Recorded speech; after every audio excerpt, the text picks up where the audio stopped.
Հիշեցնեմ, որ Armenian Code Academy-ին նախորդ երկու Digitech-երին շատ ակտիվ մասնակցություն ունեցել մեր հենց Digitech միջոցառմանը։ Միայն ավելացնեմ, որ 2025-ին էլ պարտադիր մասնակցելու եմ։ Այ չգիտեի։ Չէի։ Վստահ կարող եմ ասել, որ 10,000-ից ավել մասնագետ ենք տվել ոլորտին 10 տարվա ընթացքում։ 10 տարվա ընթացքում։ Մի տարվա մեր շրջանավարտները գեներացնում են 5 տարվա ընթացքում $40 միլիոն եկամտահարկ։ Ինչով է հպարտանում ամենաշատը հայկական տեխնոլոգիական աշխարհում։ Digitech-ով։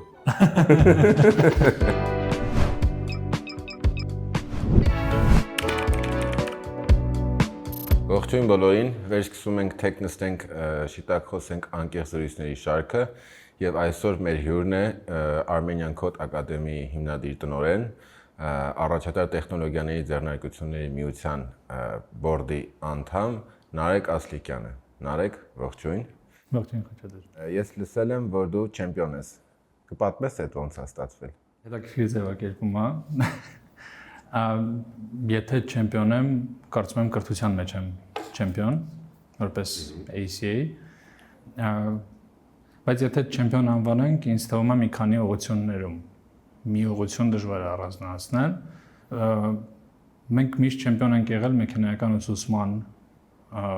կրթական ծրագրերի բնական բառում, որովհետև առաջինն ենք սկսել սովորեցնել մեքենայական ուսուցում Հայաստանում ACA շրջանակներում։ Այո, եւ իմ համար դա շատ կարեւոր հանգամանք է, որովհետեւ հենց առաջի խմբերի շրջանավարտները հիմա ղեկավարում են տարբեր հայկական պրոդուկտների արհեստական բանականության խմբեր, թիմեր։ Անուններ կարող ես նշել, եթե ուզում ես։ Տարբեր, անկեղծ CRISP-ից սկսած մինչև Pixar, իրանք աշխատել են եւ հիմա էլ շրջանավարտները աշխատում են մի մասը Հայաստանում, Nvidia-ում եւ այլն, մյուս մասը շարունակում է իրենց կրթությունը Եվրոպայում, Ամերիկայում, բայց ամենակարևորը այն է, որ դա ինչ որ նոր տրենդ սկսեց, որ մեքենայական ուսուցումը կարևոր է։ Որ թվականն է։ 17 2017 1900 չէ։ Երկրորդը կարծում եմ իմ մասնագիտության հետ է կապված, ես տեխնիկական հավաքագրման մասնագետ եմ, երբ որ Հայաստանը տեղափոխվել, ես հասկացա, որ Հայաստանում շատ քիչ են նման մասնագետները, HR մասնագետներն են նույն, որոնք հավաքագրումով են զբաղվում տեխնիկական մասնագետների, հատուկ մասնագիտությունա, որովհետև այդ մասնագետների հետ պետք է իրենց լեզվով խոսած։ Եվ փաստացի այս պայմանությամբ մոտ 30-40% աշխատաշուկայի տեխնիկական հավաքագրողների մեր կրթական ծրագրերով անցած մասնագետներ են։ Եվ երրորդը կարծում եմ կլինի այն, որ մենք փորձում ենք ամեն անգամ նոր ձևաչափեր կրթական ծրագրերի բերենք Հայաստան ու չեմպիոնությունը երևի ամենաշատը կապ կունենա bootcamp-երի հետ։ Այն ծրագրերն են, որտեղ մենք ոչ թե վճարովի դասընթացներ ենք կազմակերպում ուղղակի, այլ ասում ենք, որ մենք այնքան ենք վստահ, որ դուք կանցնեք աշխատանքի, որ դուք կարաք մեզ չվճարեք, կգաք մեզ մոտ կսովորեք, կգնաք կանցնեք աշխատանքի, երբ որ ձեր աշխատավարձը գերազանցի մեր նշած չափը, նոր կսկսեք մեզ վճարել։ Իսկ արդեն տենց այդ օրինակով ունենք հաջողված кейսեր։ 500-ից ավել շրջանավարտներ արդեն ավարտել են, այսինքն մենք 21 թվականին էինք սկսել այդ ծրագրերը։ Շատ լավ։ Ասեմ ինչի համար ենք սկսել այս եթերաշրջանը մեր դիտողների համար։ Նախ տեղեկացնեմ, որ արդեն հաստատ է ինֆորմացիան Digitech 2025-ը տեղի ունենալու սույն թվականի հոկտեմբերի 10-ից 12-ը Meridian Expo կենտրոնում, ինձնից լավ գիտես, այս տարի Digitech-ի 20-ամյակն է, հոբելյանական միջոցառումների շարք ենք նախատեսել, աննախադեպ կարելի ասել, չնայած ես այդ բառը չեմ սիրում, ու իմ անձնական նախասիրություններ այս եթերաշրջանը սկսել կրթությունից, որովհետև ինքս վերջի 2-3 տարիների ընթացքում լինելով ԱՏԶՄ-ի ու Digitech-ի process-ների մեջ շատ եմ հանդիպել այդ կրթության պակասին ու իրոք անկեղծ ուզում եմ որ սկսենք կրթությունից նոր գնանք դեպի գիտություն, տեխնոլոգիաներ եւ այլն եւ այլն։ Դրա համար եմ խնդրել, որ դու միանաս այս զրույցին։ Արի մի քիչ ACA-ից ավելի մանրամասն պատմենք, որ դիտողը պատկերացնի ինչա ինքը Իրանից ներկայացնում, այս պահին ինչ process-ներ է անցնում։ Հիշեցնեմ, որ Armenian Code Academy-ն նախորդ երկու Digitech-երին, այսինքն 2023-ին եւ 2024-ին շատ ակտիվ մասնակցություն ունեցավ մեր հենց Digitech միջոցառմանը, խնդրեմ պատմես հենց այդ նշվածս կետերով ACA-ի մասին։ Միայն ավելացնեմ, որ 2025-ին էլ պարտադիր մասնակցելու ենք։ Այ չգիտեի։ Չէի։ Ինչով ենք մենք ընդհանրապես զբաղվում։ Մեր գործունեությունը ծնվել է, անհրաժեշտությունը մեր գործունեության ծնվել է նրանից, որ մեծ մասը համալսարանների շրջանավարտների իրանք հիմա պատրաստ չեն անցնելու աշխատանքի տեխնոլոգիական ոլորտում։ Տեխնոլոգիաները շատ արագ զարգանում են։ Ամեն ամիս փաստացի հիմա մենք ունենում ենք ինչ-որ նոր տվյալներ, թե ինչ կոմպետենցիաներ են պետք, ինչ հմտություններ են պետք մասնագետներին։ Եվ պատկերացրեք, դուք այսօր ընդունվում եք համալսարան։ Ես 3 անգամ եմ ընդունվել, շատ դժվար է դա չմոռանալը։ Այո։ Այսօր ընդունվում եք համալսարան մի ծրագրով, որը ամենայն հավանականությամբ հաստատված է մի քանի տարի առաջ եւ առնվազն 4-ից 6 տարի դուք դեռ սովորելու եք այդ ծրագրով։ Այսինքն դուք չեք կարող երաշխիք ունենալ, որ այն ինչը դուք սովորում եք կիրառական, ինքը լինելու է արդիական։ Դրա համար կարևոր է, որ համալսարանները շատ լավ, ուժեղ հիմք դնեն, ֆունդամենտալ գիտելիք տան, բայց իրանք չեն կարող երաշխավորել, որ հենց այդ մասնագիտությունով շատ արագ դուք անցնելու եք աշխատանքի։ Եվ այստեղ շատ կարևոր են ճկուն կառույցներ, կրթական հաստատություններ, որոնք ապահովում են այդ անցումը համալսարանից հետո, որ մասնագետը կարողանա ստանալ արագ ասելով միջև մի տարի կիրառելի գիտելիքներ ու հմտություններ, որ ավելի արագ կարողանա սկսի իր կարիերան։ Այսպեսով մենք նշես, որ մասնագիտություններն են այնց top թեկուզ։ Իհարկե։ Երբ որ նոր էինք բացվում, իհարկե բոլորը խոսում էին ծրագրավորման մասին։ Հիմա մենք ականատեսենք մի նոր իրականության, որտեղ ծրագրավորումը առաջի տեղում չի։ Այսինքն մենք արդեն ավելի շատ շեշտ պետք է դնենք տվյալագիտության վրա, այսինքն արհեստական բանականության ստեղծման փաստացի։ Եվ երկրորդ շեշտը պետք է դնենք այն մասնագետների ստեղծման վրա, որոնք այդ արհեստական բանականությունը կոպիտ ասած աշխատացնում են։ Այդ product manager-ներն prompt գրելու ձևը գիտեն։ Այո, դա կարող լինի product manager, կարող լինի product designer, կարող լինի տվյալների վերլուծաբան, կարող լինի նույն ծրագրավորողը, որը ավելի արագ է իր խնդիրները լուծում, բայց ամենակարևորը, որ ինքը արդեն գիտի, թե ինչ խնդիրներ է լուծում, այսինքն ինչով արհեստական բանականությունը իրեն կարող օգտակար լինի։ Դա համար այդ ամեն ինչը փոխվում է, տրենդն էլ է փոխվում եւ աշխատաշուկան էլ է շատ արագ փոխվում։ Այսինքն տվյալագիտությունը մեր մոտ առաջի տեղում էր, երկրորդ տեղում էր, բայց ձգտում է դեպի առաջինին, ծրագրավորում էլ, որ մասնագիտություն։ Պրոդուկտների կառավարում, ինձ համար շատ կարևոր է պրոդուկտների կառավարումը եւ գնալով շատ ավելի մեծ կարևորություն է ստանում անպային ճարտարագիտություն, cloud engineering կոչված է։ Անպային ճարտարագիտություն։ Թե մեր լեզուն tech համայնքի DevOps, tech համայնքի բանը գրափարը շատ բանա այդ մասով, բայց ինքը ես հասկացա անպային ճարտարագիտություն։ Եթե թարգմանենք, փաստացի դա ծրագրավորողների համար ենթակառուցվածքներ ապահովող մասնագիտություն է, որը աշխատում է նույն սերվերների հետ կամ նույն անպային միջոցառությունների հետ, որտեղ փաստացի իրականություն է դառնում այն ինչը ծրագրավորողը մշակել է։ Եթե մեկ տարին դուք վերցնում եք որպես ժամկետ, չէ՞, այսինքն համալսարանը կամ նմանատիպ կրթական այլ հաստատություն ավարտելուց հետո ինքը մեկ տարվա ընթացքում արագ ադապտանում է այդ պահի իրականությանը ու փորձում է այդ պահի շուկայից եկող կադրային պատվերներին բավարար դառնալ, հա, եթե փորձեմ միջև 1 տարի, կան մասնագիտություններ, որտեղ 4-5 ամիսն էլ է բավարար, կան մասնագիտություններ, որոնք շատ ավելի կոմպլեքս են, բարդ են եւ մի քանի օրինակ դասընթաց պետք է անցնել, որ տիրապետել այդ մասնագիտությանը եւ դա կարող տևի 9-10 ամիս, բայց հրաշքներ տեղի չեն ունենում, այսինքն մենք շատ մեծ շեշտ ենք դնում ուսանողների ընտրության ամեն մեկը չի կարա սովորի մեզ մոտ պետք է ընդունելության քննություններ անցնի նույն խստությամբ ինչ որ ինստիտուտների նախընտրական ընդունելության քննության ժամանակ թե ինչ որ ուրիշ սիստեմա on-line, offline տեղում Սիստեման ուրիշ է, կոնկուրսն էլ է, այսպես կոչված ուրիշ, փաստացի տարբեր ծրագրերին կոնկուրս, բայց մոդելը կա, գործում։ Մոդելը կա, այսինքն կան ծրագրեր, որտեղ մենք ունենք օրինակ 300-400 դիմորդ, բայց ունենք 15-20 տեղ, կան ծրագրեր, որտեղ ավելի մեղմ է, որ 50-ից 20-ը ընտրվում է, օրինակ, եթե ավելի սկսնակների համար է ծրագիրը։ Եթե փորձենք արդյունքները, հա, 17 թվականից մինչև 2025-ի առաջի երամսյակ, հա, որ դու սենց հետ հայացք ես գցում, եթե գնայի 17-ով ու որ նորից որոշում կայացնելու լինեիր ընտրես այդ ճանապարհը Armenian Code Academy-ին ստեղծելու ու հասնելու ստեղ նորից կընտրեիր, թե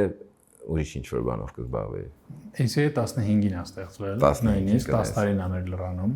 այս տարի։ Մեն էլ 20։ Հա։ Ես կարծում եմ նույնը կընտրեի, ինչ-որ բաներ ավելի շուտ կնախաձեռնեի, բայց ամեն դեպքում անհրաժեշտությունը այնքան վառ էր, որ որակյալ կրթություն է պետք տեխնոլոգիական ոլորտին,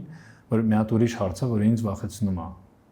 Ինչ կլիներ, եթե ACI-ն ժամանակ չստեղծվեր։ Հա, ապոկալիպսիս։ Չգիտեմ։ Թվերով կասես ինչ կլիներ։ Օրինակ ունենք 500 օրինակ եմ ասում 500 ավարտած ուսանող, որից 50%-ը անցել է աշխատանքի, հիմա գրավում է այսինչ դիրքերը աշխատաշուկայում։ Չնայած մեր խոսակցության սկզբում ասում էիր, բայց ուզում եմ այդ ապոկալիպտիկ թվերը հետ հաշվարկով ասես։ Մեզ մոտ սովորել է 10000 օրինակ, չգիտեմ, ուսանող։ Հա։ Մեր մոտ սովորել է 17000 ուսանող 10 տարվա ընթացքում, որոնցից ոչ բոլորն են եկել, որ դասընթացից հետո անցնեն աշխատանքի, մի մասը եկել է, որ վերապատրաստվի եւ նոր գիտելիքներ ստանա, որը իրան կօգնի ավելի լավ կատարել իր աշխատանքը ընթացիկ, բայց վստահ կարող եմ ասել, որ 10000-ից ավել մասնագետ ենք տվել ոլորտին 10 տարվա ընթացքում։ 10 տարվա ընթացքում եւ հաշվի առնելով, որ ոլորտում հիմա կա մոտ 60000 մասնագետ գումարային, այդ ներդրումը բավականին մեծ է։ Մի քիչ ուրիշ չափանիշել կա, որը ինձ ցուցանիշել կա, որը ինձ համար շատ կարևոր է, թե ինչքան հարկեր ենք մենք գեներացրել դրանով։ Ոչ թե անմիջապես Code Academy-ին, այլ եկամտային։ Անկեղծ ասած երկուսն էլ, բայց եթե նայենք եկամտահարկին մեր շրջանավարտների, մի տարվա մեր շրջանավարտները գեներացնում են 5 տարվա ընթացքում $40 միլիոն եկամտահարկ։ Ու այդ չի հաշվարկի մեջ չի մտնում շահույթահարկը կամ շրջանառության հարկը այն կազմակերպությունների, որտեղ իրանք աշխատում են կամ որոնք իրանք ստեղծում են։ Այսինքն իրանք ստեղծած հավելյալ արժեքը դու նաև դրանով ես չափում, հա, եկամտահարկից բացի կան այլ հավելյալ արժեքներ, որ իրանք տվյալ ընկերությունում ստեղծում են։ Եթե ծառայություններ մատուցող կազմակերպություն է, օրինակ, եւ աշխատում է այնտեղ ծրագրավորող, որը ստանում է ամսական $1000 մաքուր աշխատավարձ։ Դա առնվազն նշանակում է, որ այդ կազմակերպությունը իր աշխատանքը վաճառում է $3000-ից սկսած։ Ու եթե տենց կարողանանք հաշվենք, իհարկե շատ ավելի մեծ գումար է ձևավորվում։ Փաստացի այդ եկամտահարկը եթե վերցնենք, թե ինչքան են իրանք վճարում հարկեր, եւ նայենք, թե ինչքան ենք մենք ծախսում կրթության վրա որպես պետություն, 10%-ից ավել բյուջեն կրթության ձևավորվում է այդ մեր շրջանավարտների տված հարկերից։ Ամբողջ երկրում պետությունը որ ծախսում է կրթության վրա։ Դա համար հետաքրքիր մտքեր է բերում, շրջապտույտը շատ հետաքրքիր է ստացվում։ Այո։ Դա համար շատ կարևոր է հասկանանք, թե մենք ոնց ենք չափում արդյունքները։ Մի կողմից դա զբաղվածությունն է, այսինքն մեր շրջանավարտները անցնում են աշխատանքի։ Դա շատ կարևոր հանգամանք է, որ մենք ինֆո բիզնես չենք, որը օրինակ ուղղակի վաճառում է կարճաժամկետ ինչ-որ դասընթացներ, որ գեներացնի ավելի շատ գումար։ Երկրորդ կարևոր հանգամանքը այդ ներդրումն է, որ կատարում են մեր շրջանավարտները տնտեսության մեջ, Եվ երրորդը այնա ինչը այս տարի է սկսում մեզ մոտ ու դա շատ կարևոր milestone է, այսինքն նոր этап է ACI զարգացման։ Մենք սկսում ենք բացել նույն անունով մասնաճյուղեր ուրիշ երկրներում։ Այսինքն հաջորդ հարցների դեպ ինչ է սպասում ACI-ին այս տարի, դու սկսեցիր պատասխանել։ Այս տարի եւ հուսամ մոտակա տարիները մենք պատրաստվում ենք բացվել եւ արդեն բացվել ենք օրինակ Ուզբեկիստանում Armenian Code Academy անունի տակ։ Armenian-ը պահել եք, թե Uzbekian։ Չէ, հենց Armenian եւ Էթիոպիայում ենք բացվել նույն ձև, այսինքն էլի Armenian Code Academy-ա։ Բայց այդտեղ հետաքրքիր հանգամանք կա, որ մենք շատ համեստ ենք, մենք մտածում ենք, որ դա հնարավոր չի, մենք պետք է ադապտացվենք, մենք պետք է գնանք մասնաճյուղեր բացենք, բայց թաքցնենք օրինակ, որ մենք հայկական ենք։ Պարզվում է շատ երկրներում հակառակը եւ եթե ճիշտ ներկայացնել, թե ինչ որակի կրթություն ենք մենք տրամադրում, ինչ գործընկերների հետ ենք աշխատում, որտեղից են մեր դասընթացավարները, որտեղ են իրանք աշխատում եւ այլն, մենք դառնում ենք շատ մրցունակ եւ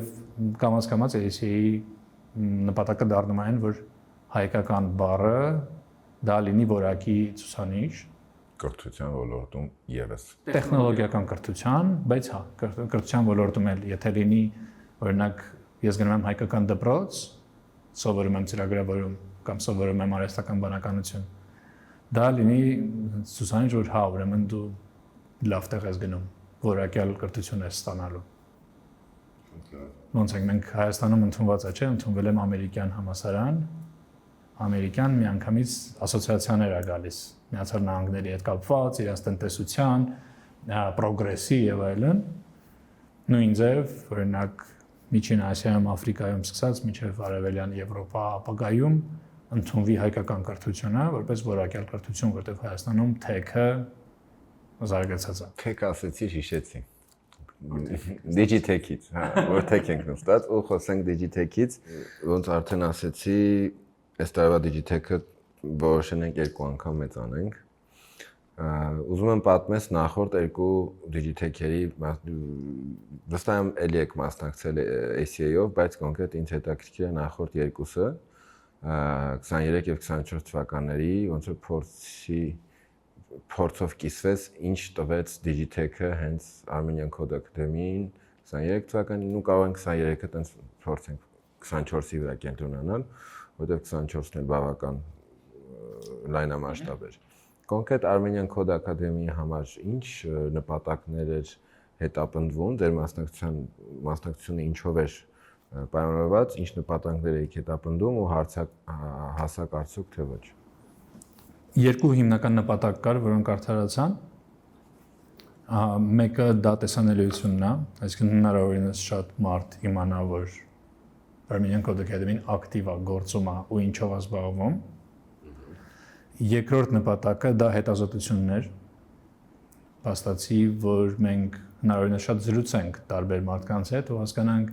ինչ կարգավիճակում են իրանք, ինչ կարիքներ ունեն հիմա,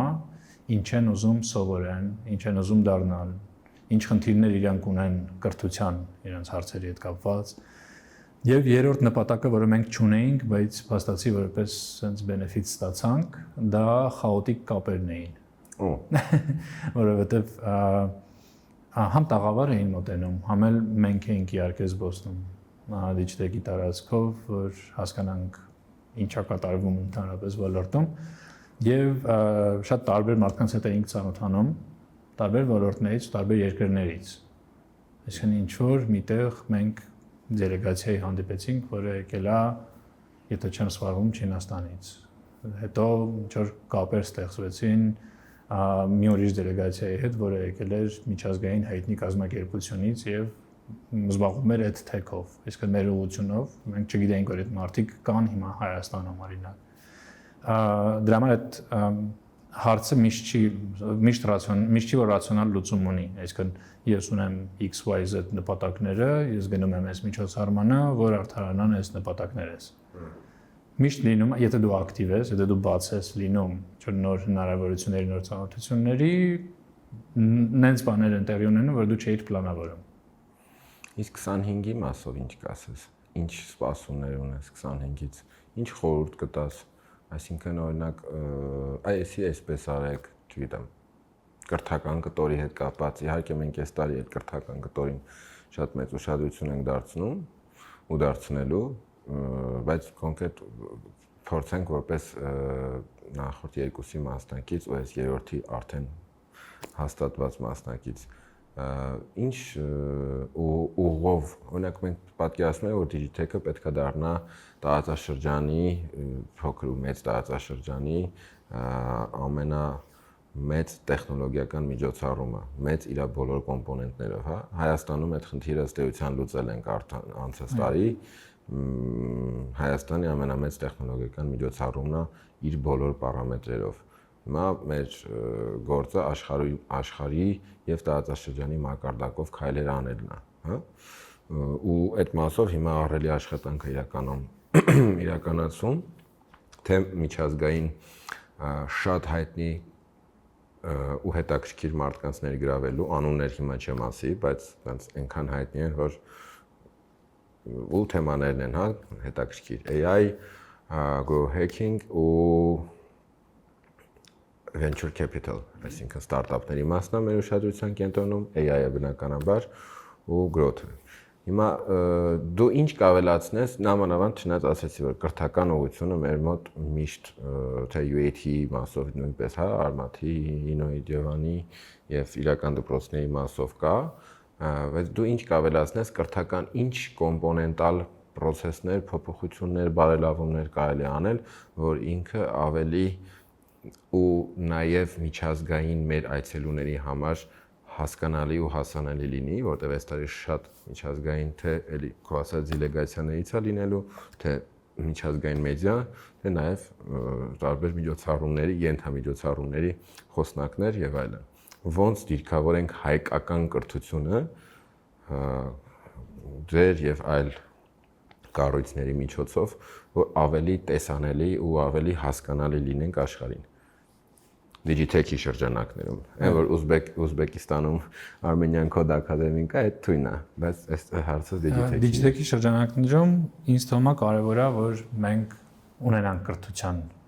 մոդուլը, ոնց նշեցիք, նույն ձև, օրինակ կարևոր է, որ մենք ունենանք գլոբալ կտորը։ Հիմա կրթության կտորը ավելի լավ է լինի արդիական, գլոբալը լինի պրոակտիվ։ Այսինքն այն գիտելիքը, որով մենք կիսվելու ենք Digitech-ի շրջանակներում, այն ֆորմատները, այն թեմաները, որ մենք ընտրելու ենք, կարևոր է, որ իրենք ցույց տան, որտեղ է Հայաստանը հիմա։ Այսինքն որտեղ է Հայաստանը հիմա։ Լավ հարց է։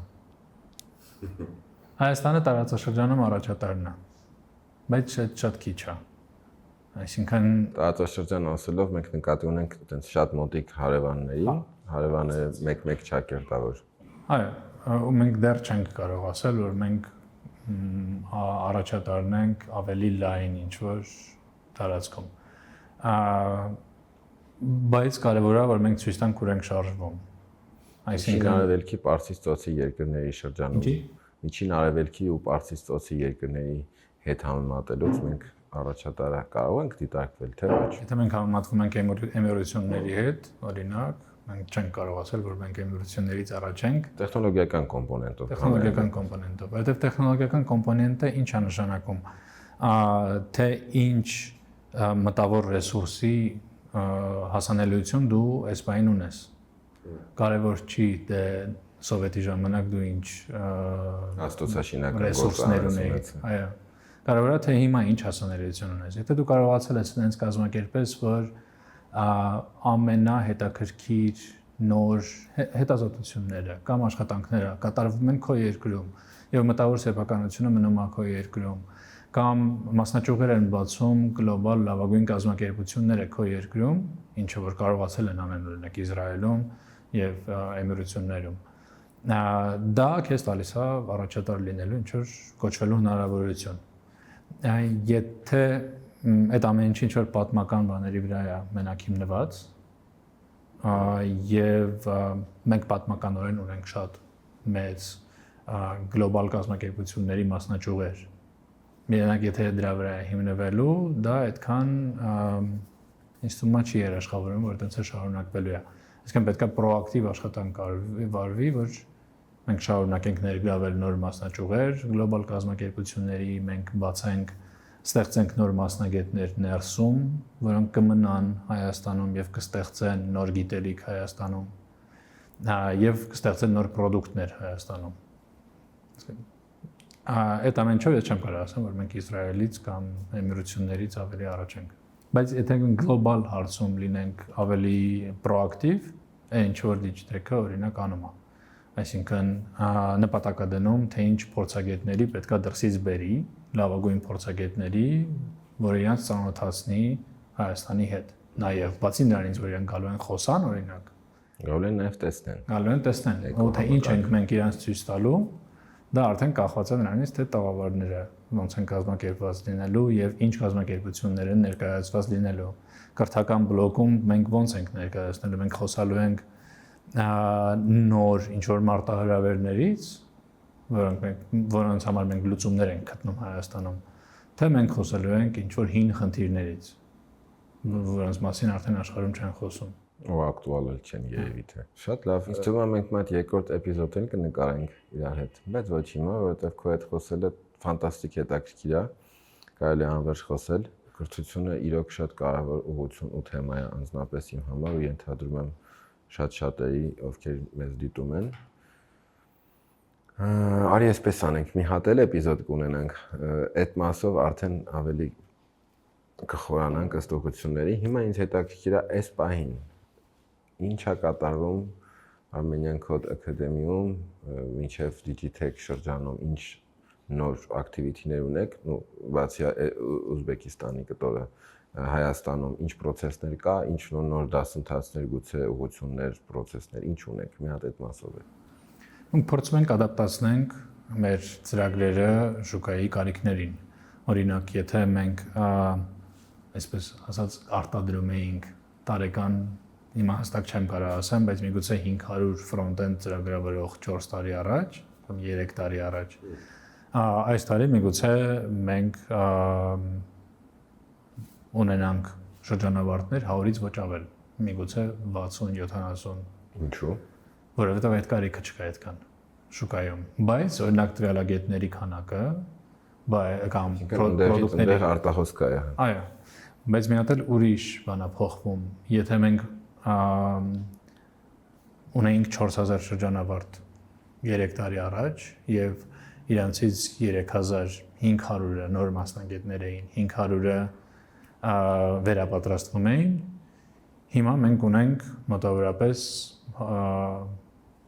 հակառակը, լրիվ հակառակը չէ, սխալ ասացի, բայց առնվազն 60%-ը մեր ուսանողների իրանք վերապատրաստվում են, ոչ թե նոր մասնագետներ են։ Մի քիչ խնդիրները ավելի են բարձրանում մակարդակով, որը մենք լուծում ենք։ Իսկն ոչ թե մենք պատրաստենք junior մասնագետ միայն, այլ նաև մի հատ տեսնենք mid-level-ի մասնագետները, որոնք 2-3 տարվա փորձ ունեն։ Իրանք ինչ աշխատանքային, չէ՞։ Հա, արդեն իրանք աշխատում են որպես ծրագրավորողներ, որպես DevOps, որպես մենեջերներ, product-ի կամ դիզայներներ եւ այլն, իրանք ինչ խնդիրներ ունեն։ Օրինակ մենք հասկացանք, որ մենք ունենք UX դիզայներներ, մի քանի հազար ամբողջ Հայաստանում։ UX UI դիզայներներ, հա, թե չեմ սխալվում, մոտ 2-3 հազար առնվազն։ Բայց շատ մեծ պակաս կա իրանց մոտ UX research-ի, այսինքն UX հետազոտությունների եւ UX writing-ի կոմպետենցիաների, հմտությունների։ Եվ առանձին կուրսեր ենք մշակում, լավագույն մասնագետներ ենք, միշտ չի որ հայ ու միշտ չի որ Հայաստանից ներգրավում, որ այդ դասընթացները իրանք բարեն, որ մենք համոզված լինենք, որ ոչ թե միայն են բազային մինիմալ անհրաժեշտ գիտելիքը ու հմտություններն ենք տալիս, որ մարդիկ իրանք կարիերան սկսեն, այլ նաև մի հատ հասկանանք, մրցունակ մնալու համար ոլորտում ինչ գիտելիքներ են պակասում։ Ոստեղ արդեն մենք հաճախ աշխատում ենք կազմակերպությունների հետ, այսինքն կազմակերպություններին ենք կամ համոզում, կամ էլ կազմակերպություններն են գալիս այդ հայտով, որ մենք ունենք այս ինչ հմտության պակասը։ մեզ օգնեք, օրինակ լուծենք այս խնդիրը։ Կետի են հասնում մասնագետները, այդտեղ կանգնում են ու կարիք կա իրանց վերապատրաստել հաջորդ level տեղափոխվելու համար, չէ՞։ Կարծում եմ 3 տարբեր իրավիճակներ են լինում, այսինքն լինում է, երբ որ մարդը մի 2-3 տարի աշխատում է, նոր ինչ որ մարտահրավերներ են լինում եւ ինքը հասկանում է, որ այն բազան, որը ինքը ստացել էր սկզբում, բավարար չի։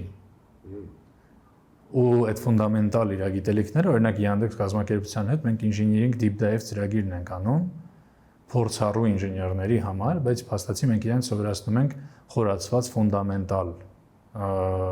computer science-ի հետ կապված գիտելիքներ, ալգորիթմներ, տվյալների կառուցվածքներ եւ այլն։ Այսինքն ամրապնդում ենք ֆունդամենտը։ Երկրորդ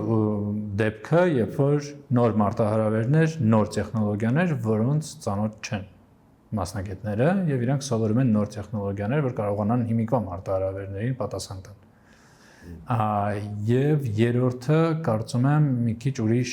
դաշտ է տանում արդեն, երբ որ կարիերան զարգանում է եւ մասնագետը արդեն պետքա դառնա օրինակ թիմի ղեկավար։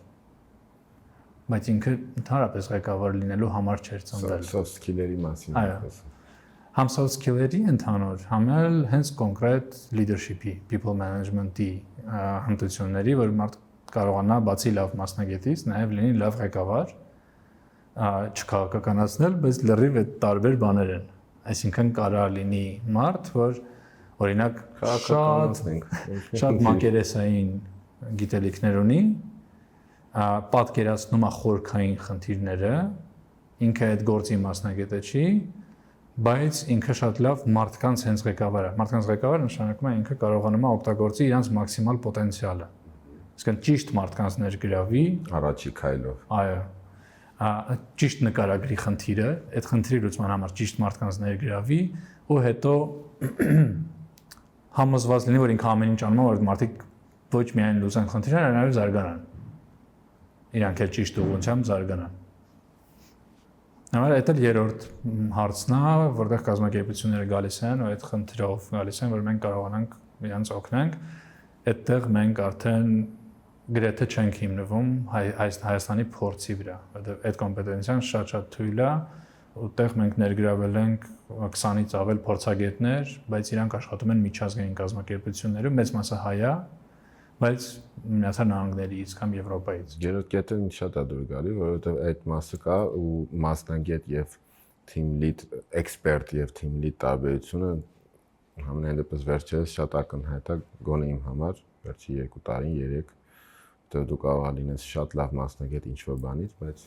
ոնց ասեցիր, ինչ-որ 5 հոգանոց թեկուզ թիմ, ինչ-որ պրոդուկտի վրա ֆոկուսի բերելու այդ process-ները տանել,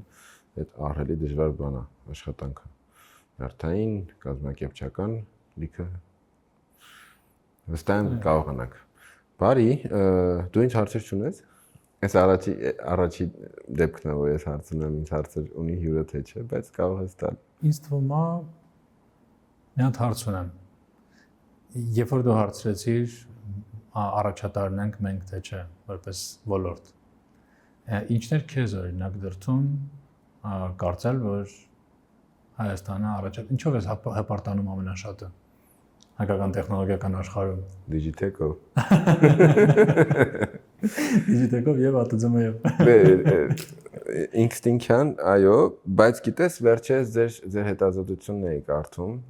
50 քանի էջանոց Tech Insight company-ների ներկայացվածության միջազգային ընկերությունները, որոնք այստեղ կան, մասնաճյուղեր ունեն մեր Հայաստանում ծնված ստարտափ ընկերությունները եւ ոչ միայն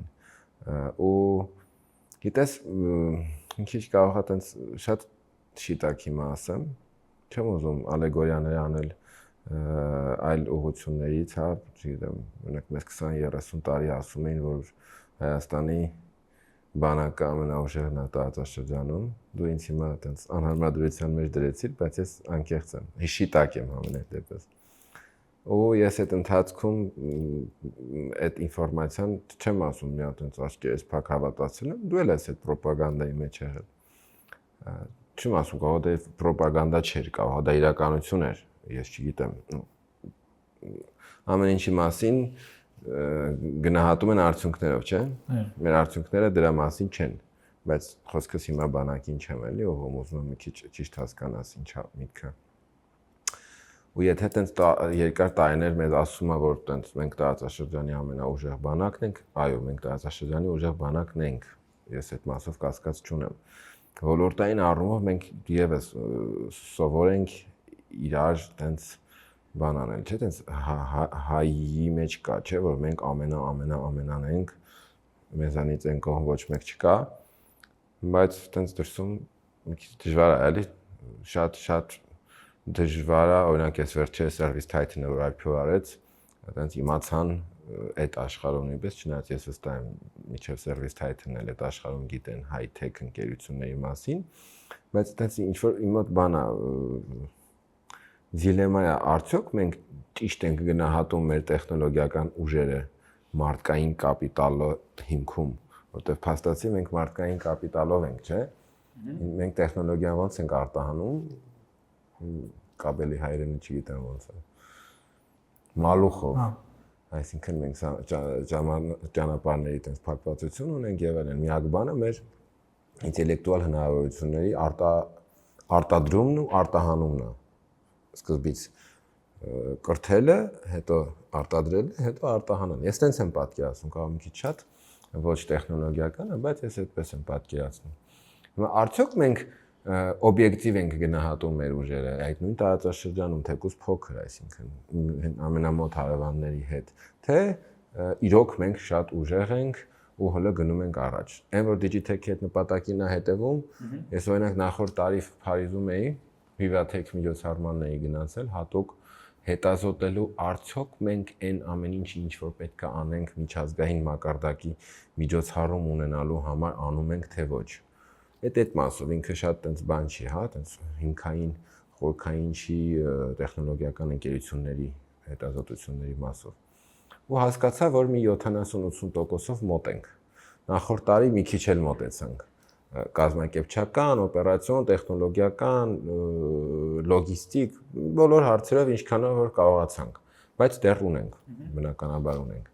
Հիմա իմ հարցը հենց դրա համար էլ է, մենք օբյեկտիվ ենք մեր գնահատականների մեջ։ Իհարկե։ Թե տենց ասում ենք նախորդ օրինակի, նախորդ այդքան էլ ոչ բան օրինակի համար եմ ասում։ Դրա համար է խոսում ենք զգացողությունների, ընկալումների ու տպավորությունների մասին, բայց այդ շատ անհասկանալի մետրիկաներ են։ Այսինքն, եթե նույնիսկ լիներ լավ գոնե քանակ, օքեյ, մասնագետների քանակ, կազմակերպությունների քանակ, միջազգային կազմակերպությունների քանակ, միաեղջյուրների քանակ, այսինքն $1 միլիարդ եւ ավել արժեք ունեցող կազմակերպությունների քանակ։ Եթե նման մետրիկաներ լիներ, ավելի հասկանալի կլիներ, թե մենք ոնց ենք չափում ենք առաջադառնենք թե չէ։ Իսկ մնացածը դա ոնց որ կարծիք, տպավորություն, նման դաշտում ենք էլի դեռ։ Ցանկություններ։ Նույնիսկ եթե միաեղջյուրների քանակ զուտ լիներ, բայց ճիշտ գնահատելով, դա ավելի լավ կլիներ, օքեյ, մենք ունենք մի միաեղջյուր, Pixart-ն է։ Նույնիսկ Service Titan-ի մասին օրինակ, եթե մենք խոսում ենք, արդյոք մենք համարում ենք հայկական կազմակերպություն, թե չէ։ Դա Հայաստանում չի ստեղծվել ընդհանրապես։ Ինքը միջազգային կազմակերպություն է։ Չափորոշիչներից մեկը։ Հա, այսինքն եթե նույն ձև մենք կարանք ասենք Reddit-ն էլ է հայկական, որտեղ Ալեքսիս Հովանյանն է ստեղծել, ու հպարտանանք, բայց արդյոք մեզ դրանից ինչ որ բան կա, արդյունք տեխնոլոգիական ոլորտի համար։ Չէ, այդ մեր չափանիշի մեջ ոչ մի ձև չպիտի արտացոլվի, ինչպես նաև Service Titan-ի IPO-ն իմ կարծիքով։ Այսինքն մենք ավելի շատ պետք է մտածենք, թե Pixart-ի նման կազմակերպություններ ոնց ավելի շատ ստեղծենք եւ ոնց նենց անենք, որ Service Titan-ի ու Nvidia-ի նման կազմակերպությունները ավելի շատ բացվեն Հայաստանում եւ այստեղ համ կրթեն, որովհետեւ կրթությունը մենակ ACA-ը ու համալսարանները չեն։ Կրթությունը նաև գործի տեղն է տեղի ունենում։ Այսինքն մարդիկ երբ որ աշխատում են, իրանց ղեկավարից սովորում են։ Եվ ինչքան շատ են բացվում ստեղ Adobe-ներ, Nvidia-ներ, Align-ներ, AMD-ներ եւ այլն, իրանք այդքան շատ են կրթության մեջ ներդրում անում, ուզած-չուզած, որովհետեւ գլոբալ ղեկավարը իր ստեղի թիմակցին սովորացնում է ամեն օր ինչ որ բաներ։ Եվ եթե տենց դնենք մեր նպատակները, ստեղծենք միաեղջյուրներ, բերենք միջազգային կազմակերպություններ։ Շատ ավելի հեշտ չափելի արդյունքների կարանք հասնենք ու ասենք առաջատարենք թե չէ։ Շնորհակալ եմ։ Շնորհակալ եմ նաև հարցի համար։ Այդ էլի եմ ասում։ Չնայած չհիշեցի, որ էլի են ինձ ման հարց տվել նախորդ եթերաշրջանում։ Իսկ մեր դիտողներին հիշեցնեմ, որ իմ հյուրն էր Armenian Code Academy-ի հիմնադիր տնօրեն Նարեկ Ասլիկյանը եւ մենք արդեն ունենք լավ նորություն բոլորի համար, որ հայտնի են Digitech 2025-ի օրերը, դա հոկտեմբերի 10-ից 12-ը Meridian Expo կենտրոնում ու հիշեցնեմ, որ այս տարի Digitech լրանում է Digitech-ի 20-ամյակը ու մենք նախատեսել ենք նախորդից եւ ընդհանրապես իր պատմության մեջ եղած Digitech-երից ամենամեծը։ Շնորհակալ եմ բոլորիցդ, հաջողություն։ Շնորհակալ եմ Նարեկ ջան։ Շնորհակալ եմ։